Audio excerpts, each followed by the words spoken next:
육수가 맛있으면 국물 요리는 다 맛있잖아요. 오늘은 치킨 스탁이나 비프 스탁 못지않게 진한 채소 만드는 방법 2가지를 소개해드려요. 꼭 1년 전에 채소 만들기 영상을 올려드렸는데요.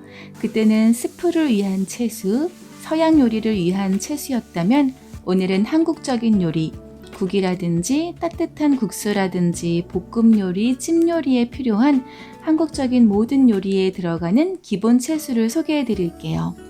1년 전 채소 영상은 위 카드를 눌러서 확인하시고요. 첫 번째 방법은 채소를 만드는 일반적인 방법으로 채소를 물에 부어 끓여내는 방식으로 만드는 방법을 소개해 드릴 거고요.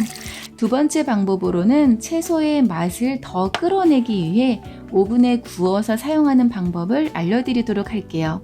그리고 오늘은 여기에 한 가지 팁을 더 드리도록 할게요. 채소 만들기 첫 번째 방법 시작해 볼게요. 무, 표고, 다시마, 양파가 필요하고요. 대파와 마늘이 필요해요. 깨끗한 표고 10개와 손바닥만한 다시마 2장을 물 2리터를 넣어서 하룻밤 불렸답니다.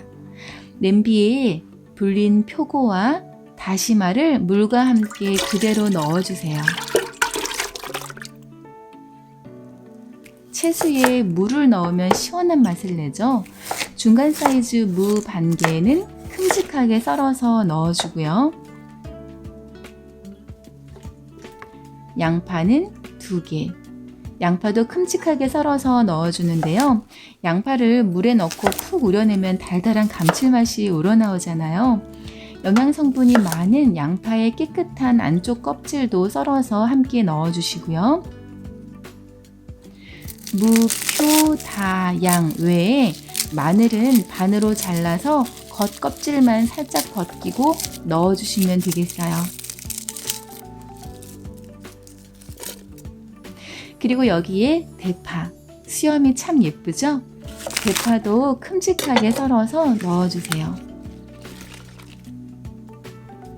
그리고 4리터의 물을 넣고 1시간 정도 끓여주시는데요. 처음에 표고와 다시마 불릴 때 2리터의 물을 넣어서 불린 것을 넣어주었기 때문에 지금은 2리터만 더 애드할게요. 다 해서 총 4리터의 물이 들어갔어요. 불을 켜고 센 불에서 끓어오르면 중불 그리고 약불로 줄여서 1시간 정도 끓여주시면 된답니다. 끓이기 시작하고 15분 정도 후에 다시마는 건져내주세요. 아까워서 1시간을 푹 우려내기도 하는데요. 수용성 영양성분이 다 빠졌다고 해도 여전히 칼슘과 철분이 남아있으니까요. 다시마는 이렇게 유리용기에 담아두었다가 반찬으로 만들어 드세요. 45분 정도 더 끓여주세요. 1시간 후 채소를 다 끓인 후에 표고버섯도 꺼내서 따로 담아두었다가 반찬으로 활용하면 좋답니다. 적당한 그릇에 채를 올리고 끓인 채소를 부어주면 깔끔한 채소 완성이랍니다. 채소 만들기 참 쉽죠? 지퍼럭 하나 냉동고에 넣어두고 자투리 채소들 나올 때마다 넣어두었다가 끓여주시면 좋아요. 냉장고에 보관하시면 4-5일 정도 보관 가능하세요. 냉장고에 보관하실 때는 생각보다 오래가지 않으니까 주의하셔야 해요. 진한 채소의 색이 보이시죠? 자, 두 번째 채소 내는 방법 들어갑니다. 이번에도 무와 표고, 다시마, 양파가 필요하고요. 마늘과 대파 한 줄기를 같이 준비했어요. 무는 시원하고 달콤한 국물을 만들어주고요.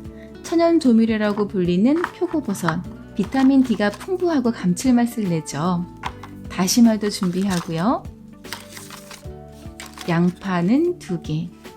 이번엔 얇게 채를 쳐서 오븐에 구울 거예요.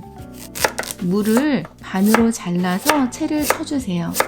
일부러 얇게 채를 쳐서 오븐에 굽는 거거든요. 채소들이 가진 단맛을 충분히 끌어낸 후에 채소를 내주려고요. 표고도 잘게 부수어서 넣어주시고요. 다시마는 마른 천으로 지저분한 부분 닦아내주시고 다시마의 하얀 부분은 그대로 넣어주세요. 다시마도 손으로 잘게 조각 내주시고요.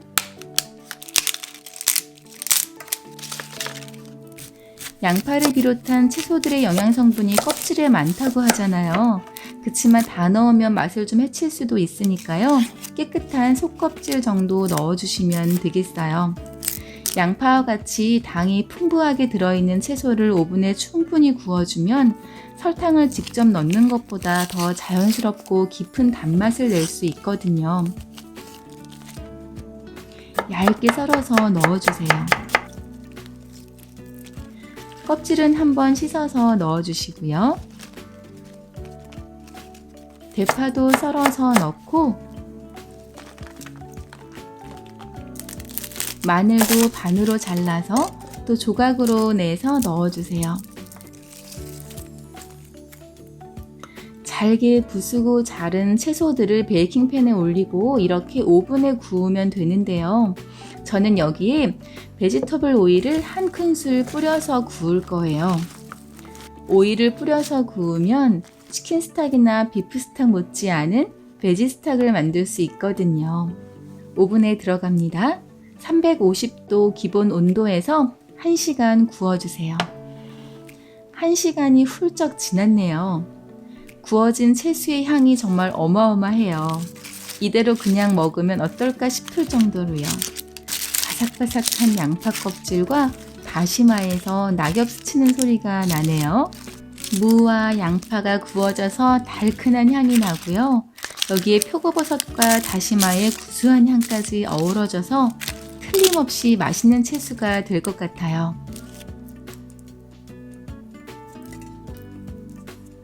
자, 이제 구운 채소들을 냄비에 넣고 물을 붓고 끓여주는 거예요. 카라멜라이즈된 채소들을 알뜰하게 냄비에 넣고 첫 번째 방법과 똑같이 물을 넣고 센 불에서 끓여주고 중불과 약불로 옮겨주면서 끓이면 된답니다. 1시간이 지났어요. 어때요? 아주 진하게 우러나왔죠? 뜨거우니까 조심조심 부어주시고요. 색이 정말 진해요. 색만 봐도 맛을 느낄 수 있을 것 같죠? 냉장고 혹은 냉동고에 보관해 두시고 드시면 된답니다. 이번에도 2리터가 약간 넘게 나왔네요. 어때요? 치킨 스탁이나 비프 스탁 못지않게 진하죠? 이렇게 끓여서 채소를 보관하셔도 되고요. 오늘은 여기에 한 가지 팁을 더 드리려고 해요. 채소를 만들어 얼리지 않고 잘게 썰어서 구운 채소들을 바로 얼렸다가 사용하는 거예요. 구운 채소를 식힌 후에 다시백에 넣어주세요. 저는 4개의 다시백에 나누어서 담아주었어요. 다시백에 구운 채소들을 잘 담아서 냉동고에 얼려두었다가 필요한 때 꺼내서 필요한 만큼만 채소를 보글보글 끓여주셔도 된답니다. 재미있죠? 채소를 내는 일이 어마어마하게 번거로운 일인 것 같지만 저는 그런 생각이 들어요. 맹물에 조미료 한 큰술 넣어 끓여내는 것과 비교할 때 채소를 내는 일은 시간적인 면에서나 경제적인 면에서 비효율적인 것처럼 느껴지지만 자연에서 온 식재료에 시간을 들이고 정성을 담아 요리한 음식은 약이 되고 사랑이 되고 때로는 누군가의 인생을 바꿀 수도 있다고 생각해요. 자, 오늘은 이렇게 한국 음식에 어울리는 2가지 채소 내는 방법과 1가지 팁을 소개해 드렸어요. 깔끔하고 담백한 채소와 진하고 구수한 채소. 여러분들은 어떤 방법을 선택하시겠어요?